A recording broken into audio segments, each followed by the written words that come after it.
5 college friends went into the Grand Canyon on a perfect spring morning and simply never came back, leaving behind only their abandoned campsite and a mystery that would haunt their families for 5 years until a routine geological survey uncovered the horrifying truth about what happened in the depths of America's most unforgiving landscape.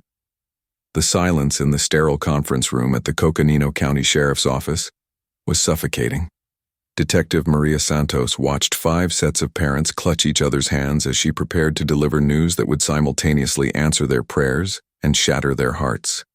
Outside the window, the red rocks of Flagstaff glowed in the late afternoon sun of March 15, 2016, exactly 5 years to the day since their children had disappeared into the vastness of the Grand Canyon. The photographs spread across the table told a story no parent should ever have to hear. Crime scene images, geological surveys, and forensic reports that had taken months to piece together into a coherent, devastating narrative. "We found them," Detective Santos said quietly, her voice barely above a whisper. The words hung in the air like a prayer and a curse rolled into one. Mrs. Chen, Zoe's mother, let out a strangled sob that seemed to come from somewhere deep in her soul. "But I need you to understand that what we discovered challenges everything we thought we knew about that day." The case had started like so many others in the Grand Canyon. 5 bright, adventurous college students from Northern Arizona University, experienced hikers who understood the desert's dangers but were drawn to its beauty like moths to flame. Zoë Chen, 21, the group's unofficial leader and an environmental science major who could read topographical maps like sheet music. Mason Rivera, 22, a geology student whose infectious laugh could lift spirits even on the most grueling climbs. Brielle Knox, 20, an art major who saw landscapes as living canvases and carried her sketchbook everywhere. Jaxon Wade, 23, the group's navigator and wilderness safety instructor who never took unnecessary risks. And Cora Blackwood, 21, a psychology major who documented everything with her camera, believing every moment deserved to be preserved. They had planned a 3-day backcountry camping trip into the South Rim's remote Hermit Creek area, a challenging but well-established route they had researched for months. On March 12, 2011, they had obtained their permits, checked in with rangers, and set out into the canyon with enough supplies for 4 days, just to be safe. They were supposed to return on March 15th by 6 p.m. When they didn't show up by midnight, park rangers initiated a search that would become one of the largest missing persons operations in Grand Canyon history. The initial search was methodical and massive. Helicopters buzzed overhead like mechanical insects while ground teams combed every inch of their planned route. On the second day, searchers found their campsite at Hermit Creek, perfectly intact but eerily abandoned. Tents were still staked down, sleeping bags laid out, camp stove sitting on a flat rock with a half-eaten pot of oatmeal beside it. Personal belongings were scattered around the site naturally, as if the group had simply stepped away for a morning hike and planned to return within hours. Zoe's environmental science textbooks sat in a neat stack beside her tent. Mason's geological hammer lay next to a collection of rock samples he had been studying. Brielle's sketchbook was open to a half-finished drawing of the sunrise over the canyon walls. Jackson's GPS unit and backup navigation equipment remained in his pack, charged and functional. Cora's camera bag contained hundreds of photos from their first 2 days, images of 5 friends living their best lives in one of the world's most spectacular places. But the young people themselves had vanished as completely as if they had been absorbed by the ancient red stone around them. The search expanded beyond their intended route, covering over 600 square miles of some of the most treacherous terrain in North America. Experienced rangers rappelled into side canyons, following every possible path the group might have taken. Helicopters with thermal imaging flew grid patterns for weeks, searching for any sign of movement or bodies. Volunteers came from across the country, forming human chains to search areas too dangerous for individuals to explore alone. The investigation consumed enormous resources and generated massive media attention, but despite all the effort, expertise, and technology thrown at the mystery, not a single trace of the 5 friends was ever found. As weeks turned to months, theories began to multiply like desert wildflowers after rain. Some suggested they had attempted an off-trail exploration, and fallen victim to one of the canyon's many hidden dangers, flash floods, rock falls, or simply getting lost in the maze of side canyons where cell phones don't work and rescue becomes nearly impossible. Others wondered if they had encountered something more sinister, though violent crime in the backcountry was extremely rare. The most painful theory, whispered but never officially considered, was that they had somehow staged their own disappearance. Though anyone who knew these 5 young people understood that such a scenario was impossible, they were responsible, loving children who would never put their families through such agony. The case officially went cold after 6 months of intensive searching, joining the ranks of the Grand Canyon's unsolved mysteries.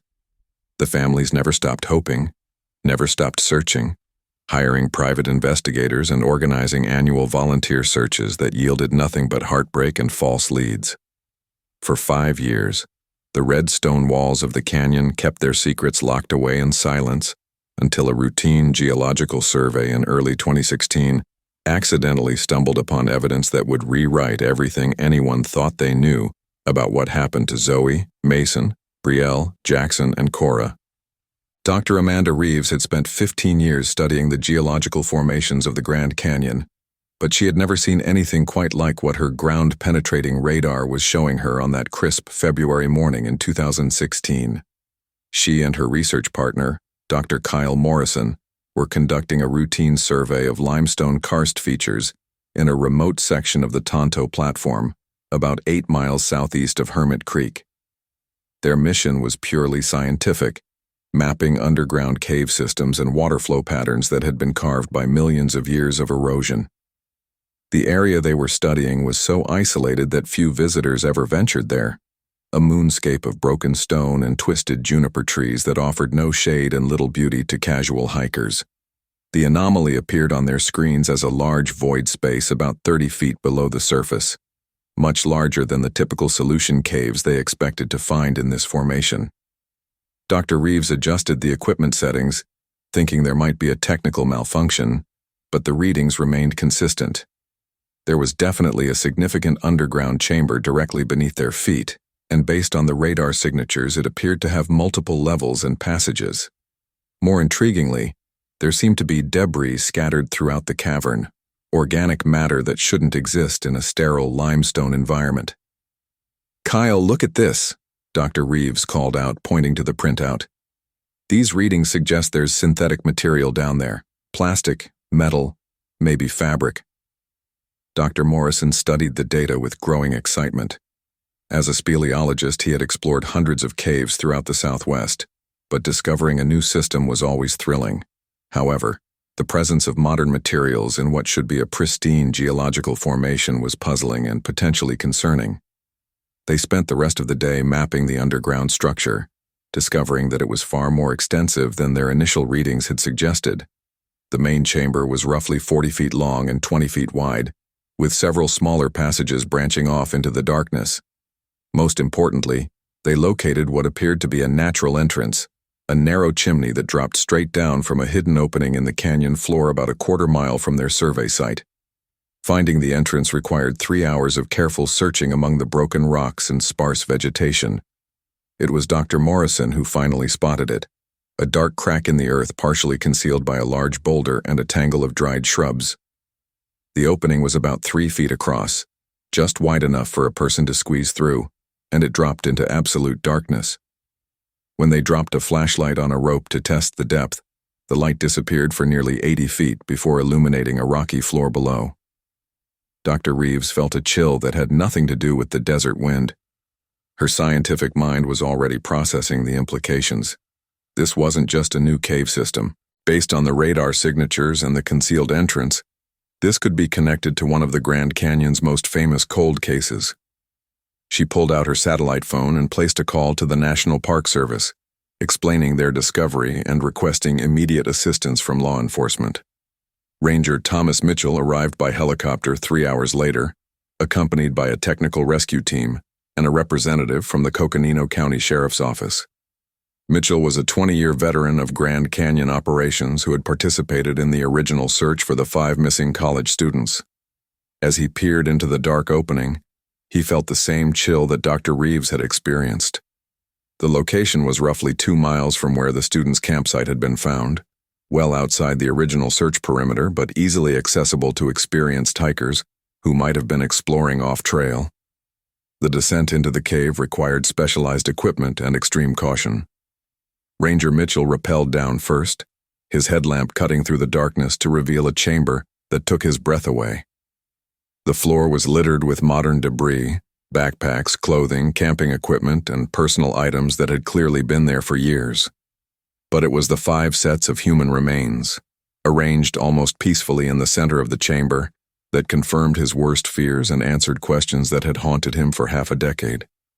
If you're finding this investigation as gripping as we are, make sure to hit that like button and subscribe for more incredible true stories that will keep you on the edge of your seat. The initial examination of the scene had to wait for a full forensic team, but even from a distance, Ranger Mitchell could see enough to understand that this wasn't a simple case of explorers getting lost and trapped. The way the remains were positioned, the condition of the equipment, and most disturbing of all, the evidence of a makeshift camp that had been lived in for an extended period, all pointed to a far more complex and tragic story than anyone had imagined. These 5 young people hadn't died quickly in an accident.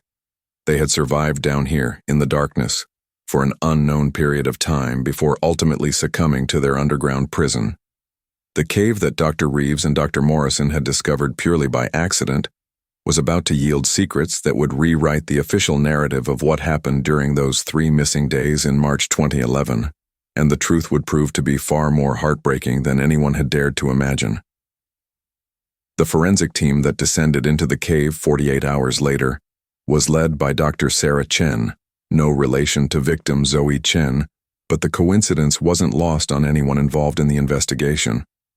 Dr. Chen was the Southwest's leading expert in confined space forensics, having worked dozens of cases involving deaths in mines, caves, and other underground environments. What she found in the chamber beneath the Grand Canyon floor would challenge every assumption about survival, human psychology, and the will to live that she had developed over her 15-year career. The scene was unlike anything in her experience. The 5 sets of remains were positioned in what appeared to be a deliberate arrangement, lying in a rough circle with their heads pointing toward the center. They were fully clothed in their hiking gear, and there was no evidence of trauma, violence, or struggle. More puzzling was the clear evidence that they had established a functioning survival camp in the chamber. Someone had arranged flat stones into a fire ring, though no wood or fuel sources existed in the cave. Empty water bottles were lined up against one wall with mathematical precision. Food wrappers and packaging were sorted by type and stacked in neat piles, suggesting an obsessive level of organization that spoke to prolonged habitation and psychological stress. The most haunting discovery was a makeshift calendar carved into the cave wall near what appeared to be their sleeping area. Crude hash marks had been scratched into the limestone, grouped in sets of 7 with diagonal lines marking what were presumably weeks. Dr. Chen counted them twice to be sure. According to the markings, the 5 students had been alive in the cave for 43 days before the calendar abruptly stopped. 43 days of darkness, isolation, and slowly dwindling hope, while the world above searched frantically for any trace of their existence. Personal items scattered throughout the chamber told a story of gradual decline and desperate resourcefulness. Jackson's Wilderness Survival Manual was found near the calendar, its pages torn out and presumably used for sanitation purposes when other options ran out.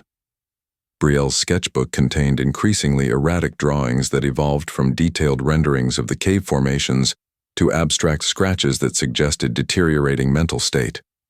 Mason's geological tools had been used to try to chip handholds in the chamber walls, clear evidence of repeated escape attempts that had ultimately failed. Zoe's environmental science textbooks had been carefully torn into strips, possibly for use as kindling in attempts to signal for help, or simply to provide psychological comfort. Cora's camera contained over 200 photographs taken inside the cave, a heartbreaking visual diary of their ordeal that would later provide crucial insights into their final weeks. The cave's structure itself explained how 5 experienced hikers could become so completely trapped. The entrance shaft they had fallen through was nearly vertical, with smooth limestone walls that offered no handholds or footholds for climbing. Even with rope, which they didn't have, escaping would have been nearly impossible without help from above. The chamber was large enough to move around in, but offered no alternative exits. Several passages led deeper into the cave system, but all terminated in areas too narrow for human passage or dead-end rooms with no way forward. Dr. Chen's team spent 5 days documenting every detail of the scene before the delicate process of recovering the remains could begin. The photographs from Cora's camera provided the most valuable evidence about their experience. The earliest images showed the group's initial fall into the cave, with several showing various injuries they had sustained during the tumble through the entrance shaft. Mason appeared to have suffered a serious head injury based on the visible blood in several photos. Brielle had clearly broken her wrist, which she had attempted to splint using materials from their camping gear. The photos also revealed that they had lost most of their water during the fall, with only 2 bottles surviving intact out of the dozen they had been carrying.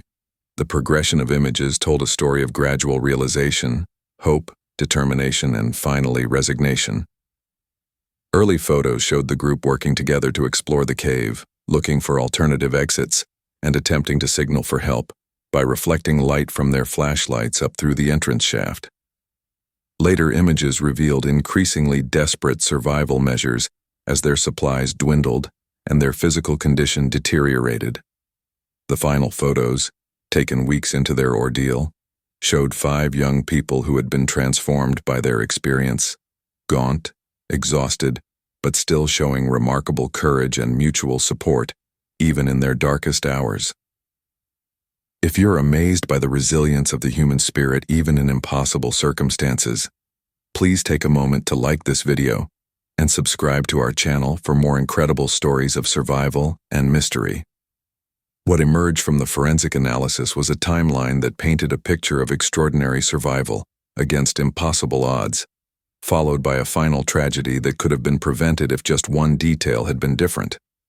The cave had become both their salvation and their tomb, protecting them from the canyon's brutal temperature swings while simultaneously cutting them off from any possibility of rescue or escape. The medical examiner's report, completed 3 weeks after the recovery operation, revealed details that transformed the investigation from a missing persons case into something far more complex and heartbreaking. Dr. Patricia Valdez, who had performed autopsies on dozens of canyon fatalities over her career, had never encountered anything quite like the remains of the 5 NAU students. The preservation conditions in the cave had been nearly perfect, allowing her to reconstruct their final weeks with disturbing accuracy. All 5 individuals had died from a combination of dehydration, malnutrition, and exposure, but the timeline of their deaths revealed a devastating sequence of events. Based on stomach contents, body positioning, and the condition of their remains, Mason Rivera had been the first to die, succumbing to complications from his head injury approximately 35 days into their ordeal. The trauma to his skull had likely caused a slow brain bleed that gradually worsened over weeks, explained by Cora's photos showing his increasing disorientation and periods of unconsciousness. Brielle Knox had died next, roughly 3 days later, her broken wrist having developed a severe infection that spread throughout her weakened system.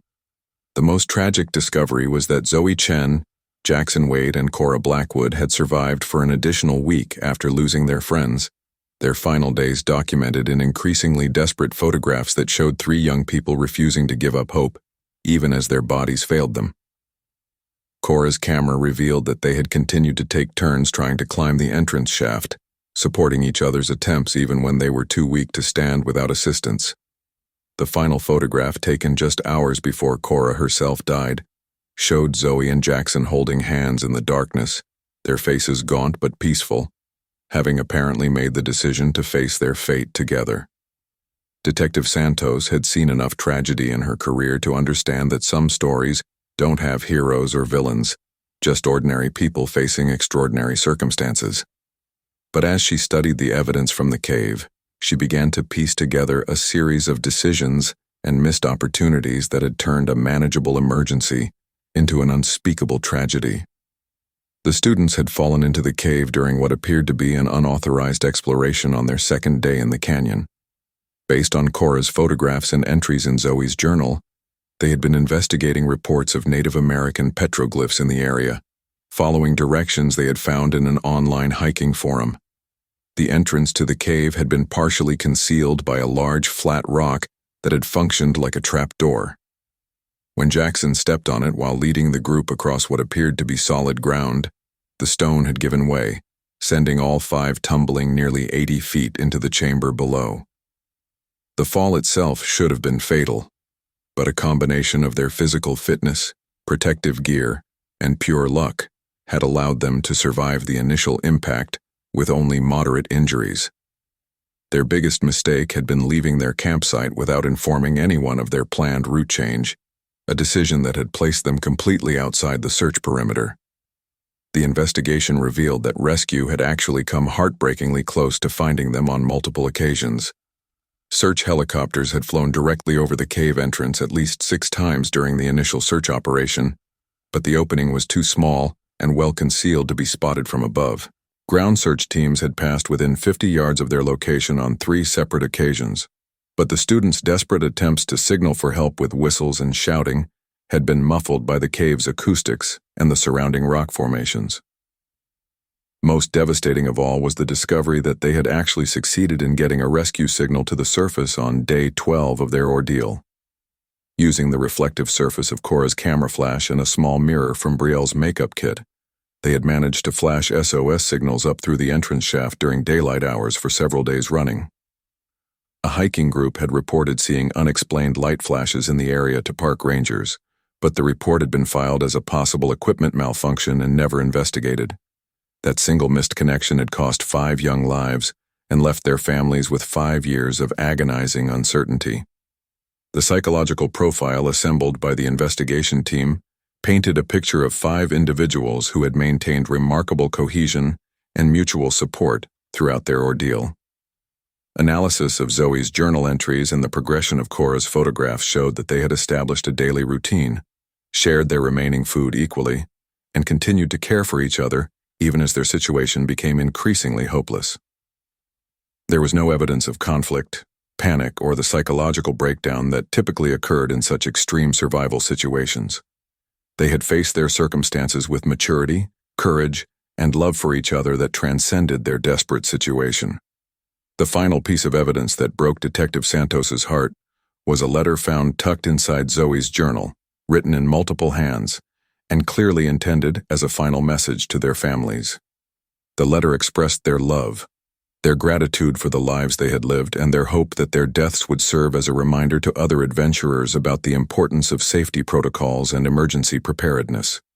The family's reaction to learning the truth was a complex mixture of relief, devastation, and overwhelming grief that Detective Santos would carry with her for the rest of her career. Mrs. Chen's initial response was a strangled whisper that seemed to come from somewhere beyond human emotion.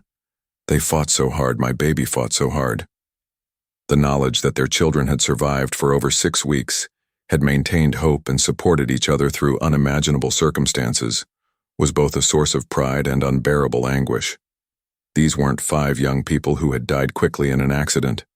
They were survivors who had endured weeks of suffering, while help remained tantalizingly close but forever out of reach. The revelation that multiple rescue opportunities had been missed sparked a comprehensive review of search and rescue protocols throughout the National Park Service. The hiking group's report of mysterious light flashes, which had been dismissed and filed away without investigation, became a case study in how small oversights can have catastrophic consequences. New procedures were immediately implemented requiring that all unusual sightings or reports from park visitors be investigated within 24 hours, regardless of how unlikely they seemed. The technology used in cave and confined space searches was upgraded, with ground-penetrating radar becoming standard equipment for missing person operations in areas with known geological instability. Dr. Reeves and Dr. Morrison, whose accidental discovery had finally solved the case, found themselves haunted by the knowledge that their routine geological survey could have been conducted 5 years earlier. The area where they found the cave had been designated as low priority for search operations because it seemed so unlikely that experienced hikers would venture there.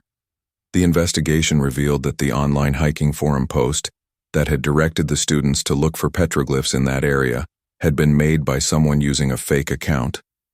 and despite extensive investigation, the source was never identified. Whether it was a deliberate misdirection or simply erroneous information shared by a well-meaning but misinformed hiker, remained one of the case's unsolved mysteries. The impact on the Grand Canyon's hiking community was profound and immediate.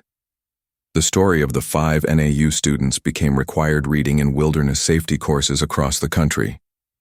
Their deaths sparked a movement toward mandatory check-in protocols for backcountry hikers, with severe penalties for groups that deviated from filed itineraries without notification. The phrase, "Tell someone where you're really going," became a rallying cry for outdoor safety advocates printed on countless brochures, websites, and educational materials distributed to park visitors. Ranger Mitchell, who had been the first to descend into the cave and see the heartbreaking scene below, requested a transfer to desk duty and eventually took early retirement. The weight of knowing that he had participated in search operations that had passed so close to the trapped students without finding them proved too much to bear. In his final report, he wrote that the case had taught him that the canyon's greatest danger wasn't its cliffs, flash floods, or extreme temperatures, but the false confidence that comes from believing that modern technology and human determination can overcome any challenge the wilderness presents. The families established the 5 Friends Foundation, dedicated to improving wilderness safety education and supporting search and rescue operations in national parks.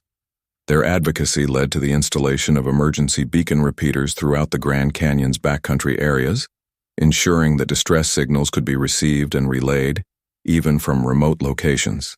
The foundation also funded research into new cave detection technologies and sponsored annual training exercises for search teams dealing with underground rescue scenarios.